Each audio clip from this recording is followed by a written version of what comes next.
Have fun with it. Have fun with it.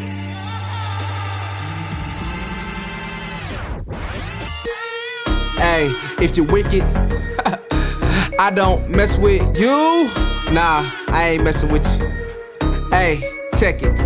Ephesians 5:11. If you're wicked, keep it separate. You will not accept Ecclesiastes chapter 12, verse 13. Ecclesiastes chapter 12, verse 13. Let us hear the conclusion of the whole matter. Fear God and keep his commandments. For this is the whole duty of man. All right, so when it's all said and done, we must keep God's commandments. All right, as long as that's at our focus, we'll be all right. All right, let's go to the first scripture. It's going to be Romans chapter 15 and 14. All right, let's see what Paul says about his brothers. All right, how he says, what kind of support and what kind of belief he has in his righteous brothers. Give me that. Romans chapter 15, verse 14. And I myself also am persuaded of you, my brethren, that ye also are full of goodness, filled with all knowledge, able also to admonish one another. To admonish one another. All right, admonish simply means to encourage, and it also means to rebuke when situations arise. He said with all knowledge, and the true knowledge, Malachi 2 and 7, is these laws. Right. So when situations arise, we ought to deal with knowledge with our brothers and sisters. All right, give me Ephesians chapter 4, verse 26.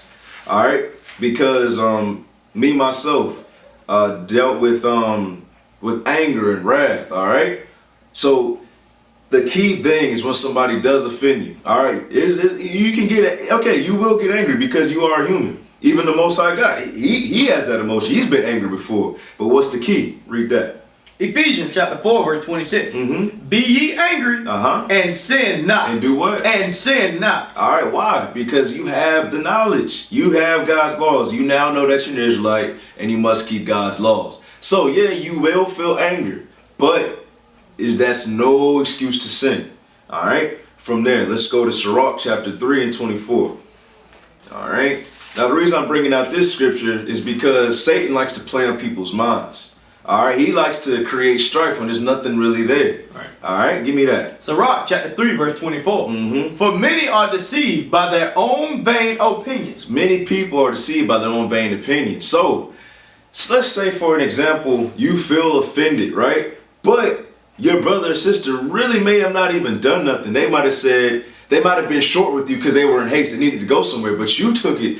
Why is this female or this dude being short with me? Right. They can't treat me like everybody else. So read it again. For many are deceived by their own vain opinion. By many are deceived by their own vain opinion. You can ask this brother. I know, for example, I know for a fact I always dealt with anger and wrath. All right. And I always looked into things a little deeper than I should have. So as a repentant Israelite, what am I going to do? This brother, he's always been good with it. So I say, brother, am I tripping right now? Right. Am I looking too deep into this, man? Could you help me out? Because, read it again. For many are deceived by their own vain opinion. Now that I know this scripture, I ain't going to trust my mind. Right. The mind is wicked, deceitfully wicked. All right? Right. Matter of fact, get that. Let's get that thing. Because you got to be real with yourselves, Israel. All right? So we are in the perspective of the person who feels offended right now.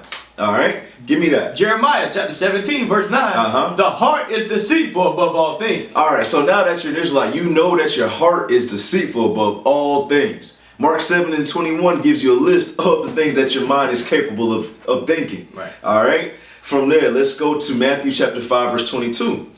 All right, because we can't deal with our brothers and sisters like this. Will you feel these feelings? Yes, but you know you have to deal with it a certain way. Matthew 5 and 22. Matthew chapter 5, verse 22. But I say unto you, that whosoever is angry with his brother without a cause. Without what? Without a cause. So that's your mind playing tricks on you. The devil playing on your mind. Read it again. But I say unto you, that whosoever is angry with his brother without a cause shall be in danger of the judgment. Shall be in danger of the judgment. So you have to get yourself right. You need to literally sit back. You need to get counsel. You need to go to that brother or that sister. You need to make sure there's nothing there, because you don't want to be angry. Now you acting different around his brother or sister without cause. And they don't even know what's going on. Exactly. I've done that before. All right. I've failed. So what am I trying to share to my people? I'm trying to correct myself and I'm trying to help my brothers and sisters do the same. Right. From there, give me Proverbs chapter 10, verse 11.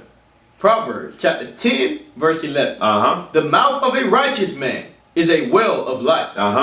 But violence covereth the mouth of the wicked. But violence covereth the mouth of the wicked. So the unrighteous man, he likes strife. He likes to sow discord among the brethren. All right, read on. Hatred stirreth up strife. Hatred does what? Hatred stirreth up strife. So if you hate your brother, man, having hate is the same as murdering your brother. So read it again. Hatred stirreth up strife. But love covereth all sin. All right, hatred, having that murder spirit in your heart is going to keep the strife going. But God's laws is going to correct that situation. Okay. From there, let's go to Psalms 119 and 113. All right, because after you get the proper knowledge and the understanding, you must get these type of thoughts out of your mind. All right, give me that 119 and 113. Psalms 119, verse 113. I hate vain thoughts. What did David say? I hate vain thoughts. He said he hates these vain thoughts because he knows how the devil can play in your mind. Read. But thy law do I love. But thy what? But thy law do I love. That's the medicine. God's laws is what's going to correct us in these times. All right. From there, let's go to Matthew 5 and 43. All right. Because, when people offend you, you look at them a certain way. You may look at them as your actual enemy. He's like, this brother keeps offending me, man. I'm tired of this brother. But he's still your brother at the end of the day. Read that. Matthew chapter 5, verse 43. Ye have heard that it hath been said, thou shalt love thy neighbor and hate thine enemy. Read on. But I say unto you, love your enemies. Bless them that curse you, and do good to them that hate you. Pray for them which despitefully use you and persecute you. All right, so, hey, there's some people that you think in the truth that's really not for the Most High. You got people stealing from brothers. You got people sleeping with people's wives and taking advantage of your hospitality and charity. All right, but the Most High says, love your enemies. All right, we ain't talking about the other nations. Give me that in 1 Samuel chapter 18 and 29. 1 Samuel chapter 18 verse 29. And Saul was yet the more afraid of David. So Saul and David, these are two Israelites, one from the tribe of Benjamin, one from the tribe of Judah. Read. And Saul became David's enemy. His what? Enemy. His enemy. So that's what it's talking about. All right, it's not talking about the other nations. It's talking about your brothers and sisters in this truth. All right, that is of the seed. All right. From there, let's go to 2 Corinthians 13 and 5. Gotcha. So we're building up. This is the person who has been offended, right? So we're building up to what that brother or that sister needs to do. All right, get rid of all these thoughts that's going through your head. All right, because that's nothing but Satan playing on your mind. Give me this. 2 Corinthians chapter 13 verse 5. Examine yourself. And do what? Examine yourself. So you need to take a step back, look at yourself, go to the law to cut yourself, to show yourself that, yeah, you going off. All right, I need to do this, even though it hurts. It's like, this really hurts, but you need to do it anyway. Read. Prove your own self. Know you not your own self? So you know yourself. If you know you dealt with this, if you know you had an anger problem or a wrath problem, you should know that. And you should know what's best for you. You should know you need to get around righteous brothers and sisters to get counsel so you can get through the situation. Read. Know ye not your own selves, how that Jesus Christ is in you, except ye be reprobates. Except you be reprobates. Except you be in the same situation and the Most High God sent a delusion on you. You forget that you're even an Israelite. All right. From there, let's go to Matthew 6 and 14. All right, because you must understand, if you can't forgive your brother or sister, how you think the Most High is going to forgive you? Right. All right, give me that. Go ahead and give me Matthew chapter 6 verse 14. Matthew chapter 6 verse 14. For if you forgive men their trespasses, your heavenly Father will also forgive you. So if you quick to forgive, the Most High God, He quick to forgive. Right. Read. But if you forgive not men their trespasses. So if you let your spirit and your mind play on these wicked thoughts, man. If you just stay in that state and you never mend that broken relationship between you and your brother, read. Neither will your Father forgive your trespasses. You will not get the kingdom. So it hurts, but we have to suck it up. All right. From there, let's go to Matthew 18. So we went through all of that, leading up to all that thought process, going through the law, getting counsel. But now it's time. It's time to bring it to that brother. All right? So y'all can heal. Read. 15. Yeah, I'm sorry, 18 and 15. Matthew chapter 18, verse 15. Moreover, if thy brother shall trespass against thee, go and tell him his fault between thee and him alone. So you start off, you go to that brother so you can tell him what happened. Like, brother, this did offend me, man. This sister, this did offend me. Read. If he shall hear thee, thou hast gained thy brother. So if you stops right there, all praises. But it doesn't always go like that. All right, read on. But if he will not hear thee, then take with thee one or two more, that in the mouth of 2 or 3 witnesses, every word may be established. All right, so if they don't want to hear you, now you have witnesses, okay? So there can be no lying there. Read. And if he shall neglect to hear them, tell it unto the church. But if he neglect to hear the church, let him be unto thee as a heathen man and a publican. All right, so sometimes it may come to that, but you have to make sure, no matter what, that you are keeping God's laws. All right, even if they don't want to admit to their faults, sometimes it's going to be like that. But you have to be faultless. That's what's commanded of us. So you did your part. If they don't want to admit to it, or if they don't want to apologize, let that person be. But you did it, thus saith the Lord. All right. From there, let's go to James 1 and 19. Now we're going to be. So we just did the offended perspective. Now we're going to do the offendee, the person who may have offended you. So let's look at their perspective. Give me that. James chapter 1 verse 19. Wherefore, my beloved brethren, let every man be swift to hear. Swift to hear. So when his brother's bringing it out to you, listen to him. Read. Slow to speak. And slow to speak. I'm like, brother, I didn't mean to do it. Like, just listen to what he's saying, because the reason why you offended him is because you didn't know what offended the brother. So you need to listen. Read. Slow to wrath. For the wrath of a man worketh not the righteousness of God. Exactly. So don't on the flip side, because you already offended him, now you get mad at this brother for sharing it with you. All right. So take your time. Actually listen to the brother before speaking, or the brother or the sister. All right. From there, give me Psalms 141 and 5. Now, let's say if you were wrong, all right, and you know you were wrong, this scripture is for you. If you've dealt with a brother wrongly and they bring it to you, just sit back and let that correction happen. Give me that. Psalms 141 verse 5. Let the righteous smite. Let them do what? Let the righteous smite me. Why does it say that? Because correction doesn't always feel good. All right, so it's saying let the righteous smite me. Read. It shall be a kindness, and let him reprove me. It shall be as an excellent oil, which shall not break my head.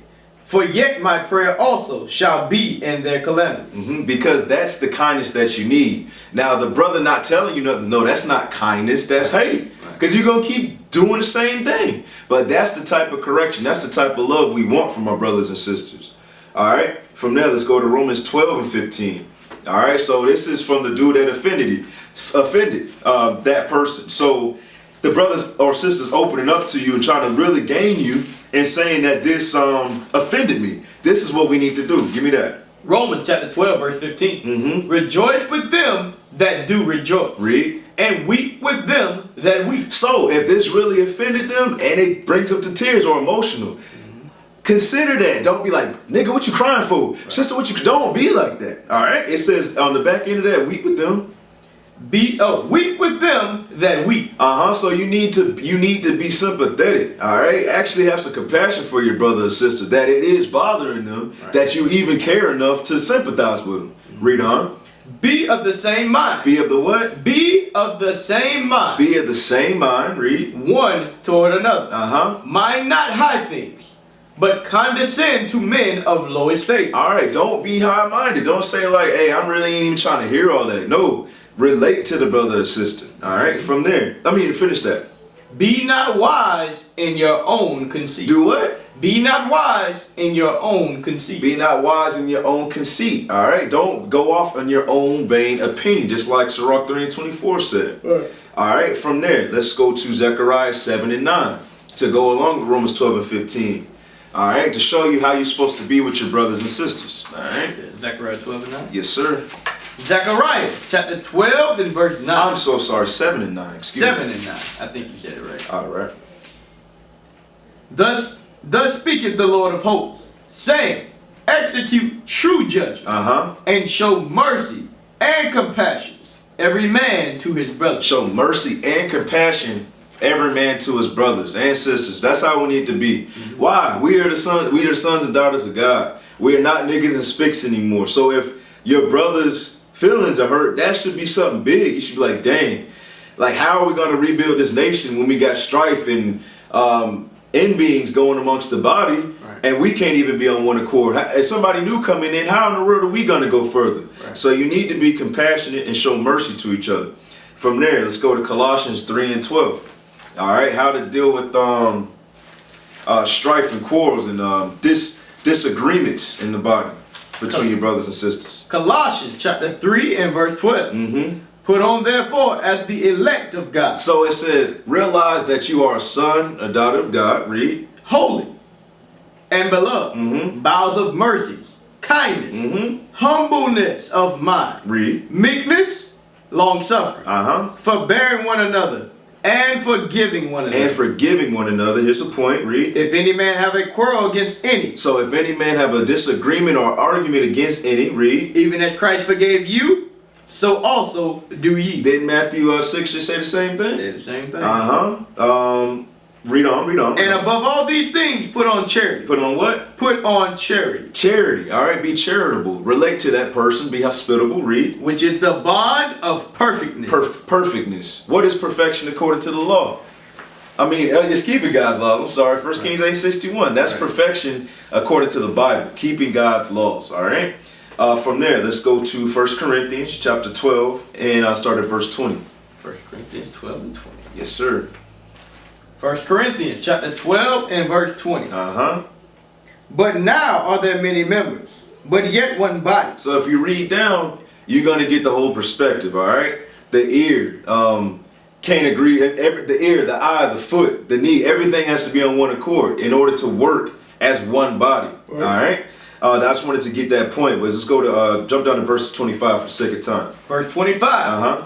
That there should be no schism in the body. There should be no what? There should be no schism in the body. There should be no schism in the body. Think about it. Say if you are really hungry, right? And your arms just decide to stop working. How in the world are you going to get some food, brother? I don't know. That's a big schism in the body, right? It is. You got to think about that thing. That's how we got to look at our brothers and sisters. If we're not on one accord, we cannot get the job done. All right? And if we don't want to get the job done, the Most High God is going to put somebody else there to get the job done. All right, read 25 again. That there should be no schism in the body, but that the members should have the same care, one for another. One for other. This person is just as important as me. I'm nothing without this person. So that's how we should be amongst brothers and sisters. From there, let's go to 1 Corinthians 13 and 1. Let's touch on charity. 1 Corinthians chapter 13 verse 1. Though I speak with the tongues of men and of angels, and have not charity, I am become as sounding brass, or a tinkling cymbal. So Paul says, though he speaks with the tongues of men and of angels, he has all of this knowledge. But he says, and have not charity, he has become as a sounding brass or a tinkling cymbal. Read on. And though I have the gift of prophecy, and understanding all mysteries, and all knowledge, and though I have all faith, so that I can remove mountains, and have not charity, I am nothing. Why is he nothing? Because he's only one man. This is a nation. All right, he understands that he's only one man in a whole nation. All right, there's no respecters of persons in Israel. He understood that. All right, from there, let's go to Sirach. I'm sorry, 1 Thessalonians 5, and then we're going to go to Sirach 25 and 1. I want to go to 1 Thessalonians 5 and start at verse 12. 1 Thessalonians chapter 5 verse 12. And we beseech you, brethren, to know them which labor among you, and are over you in the Lord, and admonish you, and to esteem them very highly in love for their work's sake, and be at peace among yourselves. Now go back to verse 12. I want to touch on the point. Verse 12. And we beseech you, brethren, to know them which labor among you. All right, so those who labor in this truth among you, your brothers and sisters, those are the people that you will have disagreements with, all right? Read. And are over you in the Lord, and admonish you. And admonish you and correct you and deal with you and build you up. Read. And to esteem them very highly in love for their work's sake. Read. And be at peace among yourselves. And do what? And be at peace among yourselves. And be at peace among yourselves. How do you be at peace? When strife comes up, you know that according to the law, you have to work that thing out. Right. I want to touch on a precept. It slips on mine. It's in James. James chapter 4 and verse 1. From whence come wars and fightings among you? Come they not hence, even of your lust that war in your members? So that's how strifes and disagreements come, because you worrying about yourself more than the next man. All right, and 1 Thessalonians 5, it just told us to be at peace. All right, so how can you be at peace when you steadily worrying about yourself? All right, let's go back to 1 Thessalonians. It was verse 14. What was that? Yep. 1 Thessalonians chapter 5 verse 14. Now we exhort you, brethren, warn them that are unruly. Comfort the feeble-minded. So it says warn them that are unruly. Admonish means to rebuke them jokers that are unruly. Those are the people sowing discord. Brother, no, you can't do that. All right, sister, you can't treat your sister like that or your brothers like that. Read. Comfort the feeble-minded. Support the weak. Be patient toward all men. Be patient toward all men. That's how you keep the peace. All right, if you're not patient, you're going to blast that brother or sister with the quickness. Because a lot of Israel, we've been sick. We're very sick right now. All right, because we learned all the ways of America. All right, so it takes some time for certain brothers and sisters to adapt to righteousness. All right, so that's why we must be patient so we can have peace. All right, from there, let's go to Sirach 25 and 1. Sirach chapter 25 in verse 1. In three things I was beautified, instead of beautiful, both before God and men. Read. The unity of brethren. The unity of brethren. The love of neighbors. A man and a wife that agree together. So that's a beautiful thing in the eyes of the Most High God, that everybody in Israel be on one accord. Okay?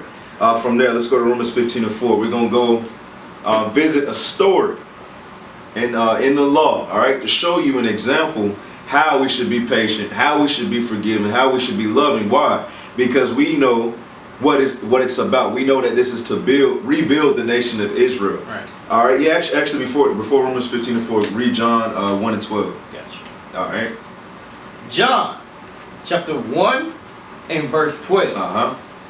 But as many as received him, to them gave he power to become the sons of God. To become the sons of God. Read. Even to them that believe on his name. What does it mean to believe? Sirach 32 and 24 says to believe is to keep God's commandments. The laws were only given to the Israelites, so only the Israelites can truly believe. Okay? Now, that's how we need to look at our brothers and sisters as sons and daughters of God. All right, now we're going to get to the full point of that later on in the lesson, but let's go to Romans 15 and 4 first. Romans chapter 15 verse 4. For whatsoever things were written aforetime were written for our learning, that we through patience and comfort of the scriptures might have hope. All right, so let's go to something that was written aforetime. All right, give me Genesis. Genesis chapter 37 and verse 1. Right. And Jacob dwelt in the land wherein his father was a stranger, in the land of Canaan. These are the generations of Jacob. Joseph, being 17 years old, was feeding the flock with his brother. And the lad was with the sons of Bilhah, and with the sons of Zilpah, his father's wives. And Joseph brought unto his father their evil report. Now Israel loved Joseph more than all his children. All right, so Israel, all right, he loved Joseph more than all of the other 12 sons, the other 11 sons. Read. Because he was the son of his old age, and he made him a coat of many colors. So he made him a coat that he was so proud of his son Joseph. All right, he was very fond of him. All right, read on. And when his brethren saw their father loved him more than all his brethren, they hated him. They did what? They hated him. They hated him. So what happened? This is discord. All right, they hated their brother. Read. And could not speak peaceably unto him. All right, so they hated this, but every time his name was brought, I hate that nigga, man. I can't stand this joker, man. Every time something happens, dad always looking at this brother, man. I can't stand that brother. Now let's see what leaning to your own vain thoughts is gonna get you to do to your own physical blood brother. Let's jump up to verse 23. Verse 23. And it came to pass, when Joseph was come unto his brother, that they stripped Joseph out of his coat. Because they had so much hate for the brother. Now they they stole his coat. Read. His coat of many colors that was on him. And they took him and cast him into a pit. The pit was empty. There was no water in it. Read. And they sat down to eat bread. And they lifted up their eyes and looked, and behold, a company of Ishmaelites. A company of Ishmaelites, so-called Arabs today. Read. From Gilead, with their camels, bearing spicery and balm and myrrh, going to carry it down to Egypt. Read. And Judah said unto his brethren, what profit if we slay our brother and conceal his blood? Read. Come and let us sell him to the Ishmaelites, and let not our hand be upon him. Because it was actually worse. They were just going to kill their brother. But Judah, Judah had to say it. I'm just playing. But Judah, he said that, you know what, let's not kill the brother. What's the point of that? So he says, let's just sell him to these Arabs. Read. For he is our brother and our flesh, and his brethren were content. Read. Then they passed by the Midianites merchantmen, and they drew and lifted up Joseph out of the pit, and sold Joseph to the Ishmaelites for 20 pieces of silver. So, I'm sorry, so let's stop right there. So what just happened, all right? Joseph was favored by his father. His brothers, they were offended by that. They got so mad that they sold their brother into slavery, basically. All right? So later on, Joseph, what does he do? He goes to Egypt. He becomes a great man in Egypt. So, chapters go on. There's a great drought where the Israelites are at right now, right? So they take a trip to Egypt, and they actually meet their brother, but they didn't know it was their brother. So we're going to jump to the second trip, all right? And after, we're going to jump to the point where Joseph reveals himself to his brothers, all right? Just for the sake of time. Give me Genesis chapter 41, and we're going to, 45, start at verse 1. 45 and 1? Yeah, start right there. Genesis chapter 45, verse 1. Then Joseph could not refrain himself before all them that stood by him. And he cried, because every man to go out from me. There stood no man with him, while Joseph made himself known unto his brothers. So now he made himself known. He said, hey, brothers, it's me, Joseph, the brother you sold. All right? Because the first time, they didn't know who he was. All right? Read. And he wept aloud, and the Egyptians and the house of Pharaoh heard. And Joseph said unto his brethren, I am Joseph. Doth my father yet live? And his brethren could not answer him, for they were troubled at his presence. All right, so now they're like, oh my goodness, this is my actual brother that I sold. So now they're troubled in their spirit. They're emotional right now. Read. And Joseph said unto his brethren, come near to me, I pray you. And they came near.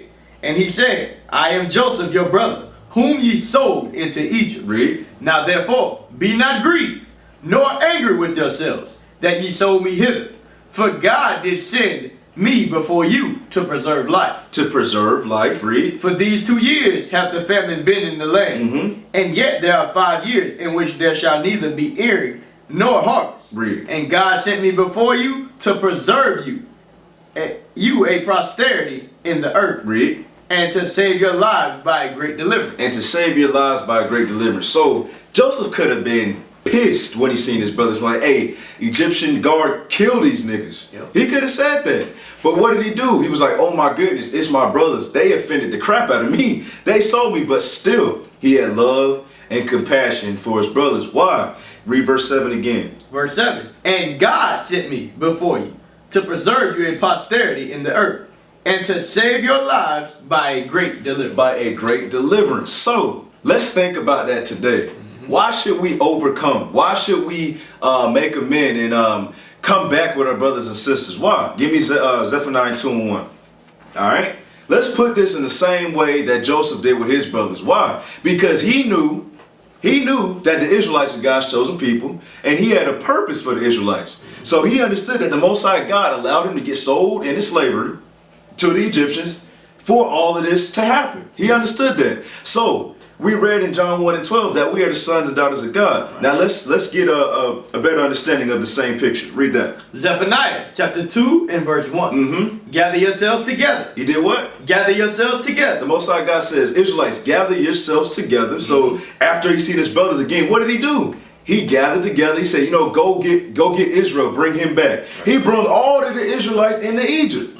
Gather together, read. Yea, gather together O nation not desired. So here in our captivity, spread across the four corners of the earth, we're not desired. So right now is the time to gather ourselves together, not stay on bad terms. Right. All right, we need to get over that, because read Genesis 45:7 one more time for me. Genesis chapter 45 and verse 7. Uh-huh. And God sent me before you to preserve you a posterity in the earth, and to save your lives by a great deliverance. By a great deliverance. All right, from there, give me Jeremiah 16:14. Because the Most High God, He commanded us to gather ourselves together, because there's another great deliverance that's coming as well. Right. All right, so we must make sure that we are on peace. We are with peace amongst one another and on one accord. Give me that. Jeremiah chapter 16 verse 14. Mm-hmm. Therefore, behold, the days come, saith the Lord, that it shall be no more said, the Lord liveth, that brought up the children of Israel out of the land of Egypt. All right, so that first great deliverance already happened, all right? But there's going to be another deliverance. Read that. But the Lord liveth, that brought up the children of Israel from the land of the north. The land of the north, all right? Known as Mystery Babylon, North America, all right? Read. From all the lands whither he had driven them. Mm-hmm. And I will bring them again into their land, that I gave unto their fathers. All right, that's it on that. All right, so Israel, we must realize that this is so much bigger than what it looks like. Right. All right, we are out here rebuilding a nation. So whenever offenses occur, and they will occur, we are to deal with them, thus saith the Lord. Right. All right, give me Deuteronomy 4 and 9. And before you go there, give me Matthew 11 and 6. Because what the officer is saying is right on. All right, what was the title of the lesson again? If thou offend. If thou offend. So, dealing as us being Israelites, all right, a lot of times what you're going to be offended with is the scriptures, all right? Well, I would pray it would be the scriptures. And if a brother is bringing out scriptures, this is what you should apply. Read that. Matthew chapter 11 verse 6. Uh-huh. And blessed is he. And what? Blessed is he. Blessed is he. Read. Whosoever shall not be offended. Shall what? Shall not be offended in me. You see that? Don't be offended. And that's really pertaining to correction. Because he read in Psalms 141 that he said, let the righteousness smite. Let that correction smite you. And don't become offended in that, brothers and sisters. Don't fall out because you can't take correction. The correction is good for you. That's the only way you're going to get over our sins. Alright? Just wanted to make sure I added that. All praises. All right, then we're going to close it out. Yeah, it's just time. It's time to do it. All right, Lord's will.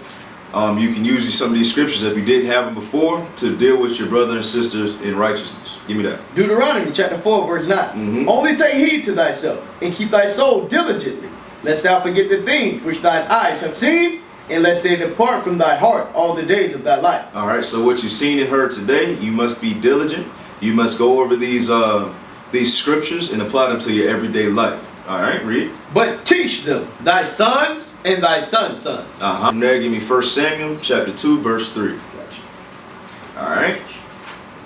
Israel's no more talking. It's all about actions. All right, let's close with this. 1 Samuel chapter 2 verse 3. Mm-hmm. Talk no more so exceeding proudly. Let not arrogancy come out of your mouth. For the Lord is a God of knowledge, and by him actions are weighed. All right, so when disagreements come, apply the scriptures. All right, with that, we say shalom. Shalom.